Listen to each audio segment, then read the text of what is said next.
There are moments in history when a single human being defies every law of survival. Moments when the body should collapse, when the mind should surrender, when death itself seems inevitable. May 2, 1968, in the jungles of Cambodia, became one of those moments. A man would fight for 6 hours with his intestines hanging from his body. He would be shot, stabbed, and blown apart by shrapnel, yet he would refuse to fall. 8 men would walk away from hell because one soldier decided that his life mattered less than theirs. The Vietnam War was not a conflict most Americans understood. It was a war fought in the suffocating heat of Southeast Asian jungles, a war where the enemy moved like ghosts through bamboo and mud, where every step could be your last. By 1968, over 500,000 American soldiers were deployed in a country thousands of miles from home, fighting an enemy they could barely see. Young men were sent into the Green Labyrinth, where survival depended on instinct, luck, and brothers who refused to leave you behind.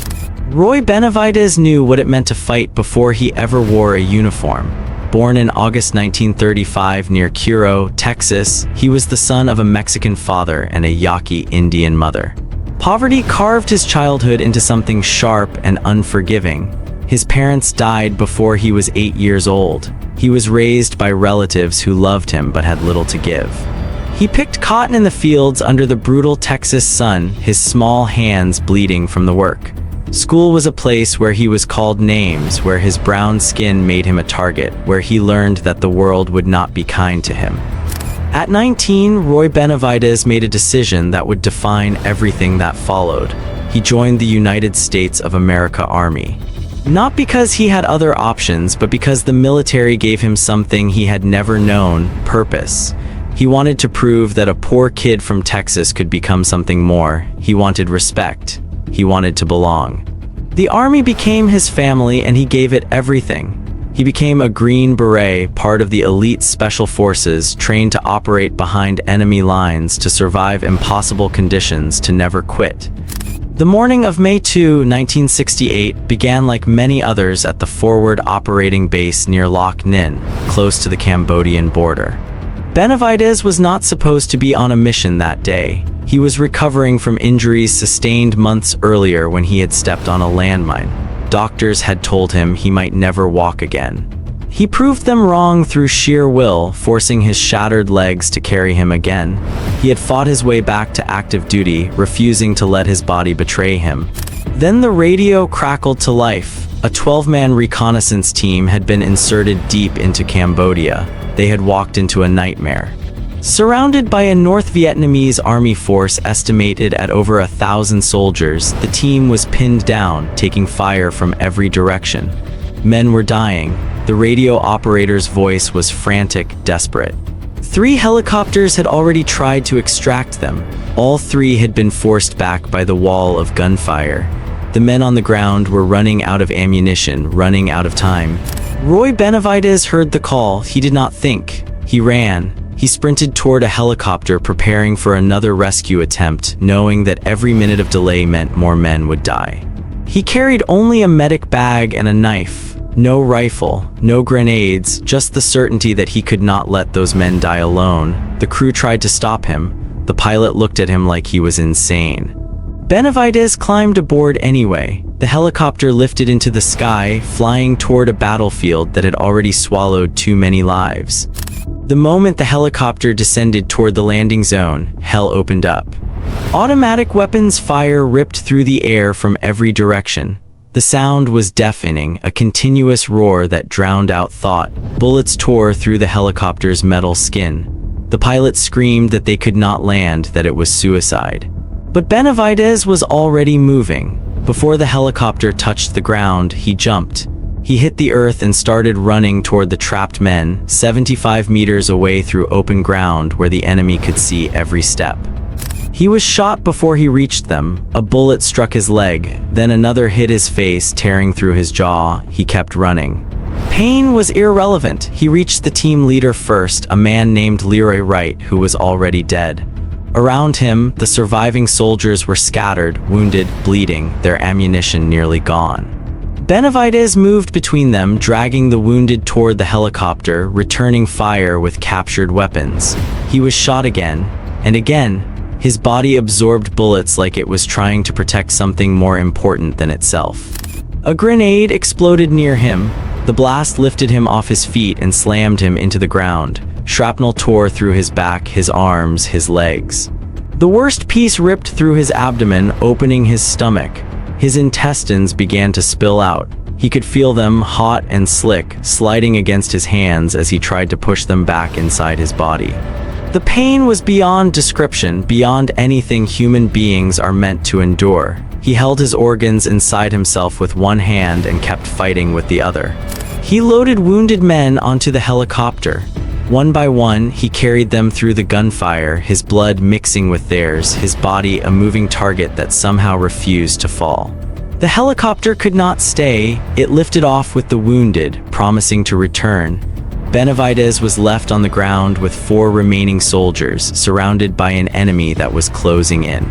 He called in airstrikes on his own position, directing jets to drop bombs danger close, so near that the earth shook beneath him and fire scorched the air he breathed. When another helicopter returned, he moved the remaining wounded toward it. He was shot again, this time in the thigh. He could barely walk now, dragging his shattered leg behind him. He carried classified documents from the dead team leader's body because leaving them would mean the mission had failed. A North Vietnamese soldier charged him with a rifle. They struggled. The enemy soldier clubbed him with the rifle stock, fracturing his skull. Then he took a bayonet and stabbed Benavidez in the back, then the arm. Benavidez killed him with his own knife. He reached the helicopter and collapsed inside. The pilot lifted off, rounds still hammering the aircraft. Benavidez lay on the floor, unable to move, unable to speak. His body had absorbed 37 separate wounds. Bullets, shrapnel, bayonet stabs, and blunt force trauma had turned him into something barely recognizable as human. When the helicopter landed at the base, medics pulled him out and laid him on the ground. They checked for a pulse. They found nothing. They covered his face with a poncho and placed him in a body bag. But Roy Benavidez was not dead. He was trapped inside a body that had stopped responding, conscious but unable to move, unable to scream. He could hear the zipper closing over his face. With everything he had left, he summoned one final act of defiance. He spat. Blood sprayed from his mouth onto the face of the doctor above him. The doctor jumped back, shouted for help, and ripped open the body bag. Benavidez was alive. The months that followed were their own kind of war, surgery after surgery, physical therapy that felt like torture. Doctors told him he would never be the same. They were right, he was not the same. He was something different, something forged in pain that most people cannot imagine. He learned to walk again, learned to use his arms again, learned to live with scars that covered his body like a map of that terrible day. He refused to be broken. 13 years later, on February 24, 1981, Roy Benavidez stood in the Pentagon. President Ronald Reagan placed the Medal of Honor around his neck, the highest military decoration in the United States of America. The citation detailed 6 hours of continuous combat, 37 wounds, 8 lives saved. But the medal could not capture what had really happened in that jungle. It could not describe the moment when a man chose to run toward death because leaving others to die alone was not something he could live with. What does extreme courage look like? It is not the absence of fear. It is not superhuman strength. It is a man holding his intestines inside his body with one hand while dragging his brothers to safety with the other. It is deciding that your life is worth sacrificing if it means someone else gets to go home. Courage is the darkest hour when every instinct screams at you to quit and you take one more step anyway. 8 men walked off that battlefield. 8 men saw their children grow up. 8 families were not destroyed that day because one soldier decided that heroism is not about glory. It is about the person next to you. It is about refusing to let them die alone. Every one of those 8 lives became a ripple, touching thousands of other lives, creating futures that would never have existed. Sacrifice has a cost that medals cannot repay. Roy Benavidez lived with pain every day after that mission. Physical pain from wounds that never fully healed. Emotional pain from memories that do not fade. He spent the rest of his life telling his story, not because he wanted recognition, but because he wanted people to understand what soldiers give. He wanted America to remember that freedom is purchased with blood, that someone always pays the price, that heroes are not born, they are ordinary people who make extraordinary choices.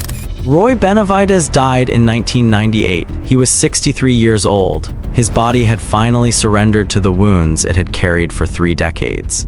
But his story remains a reminder that human beings are capable of things that seem impossible, that we can endure more than we believe, that love for others can push us beyond every limit we thought we had. When we hear stories like this, we must ask ourselves what they demand of us, not to become soldiers, not to seek combat, but to remember that courage exists in many forms. It is the single parent working 3 jobs. It is the person who stands up when others stay silent. It is choosing to help when helping is hard.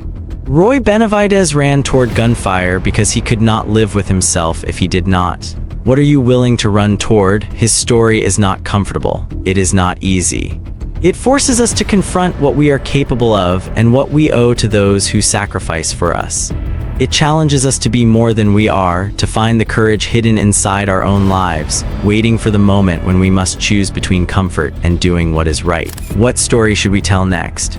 8 men lived because one refused to die. That is not just history. That is the definition of humanity at its absolute best. And it demands that we ask ourselves, if the moment comes, who will we be? What story should Untold Dawn tell next? Tell us in the comments below.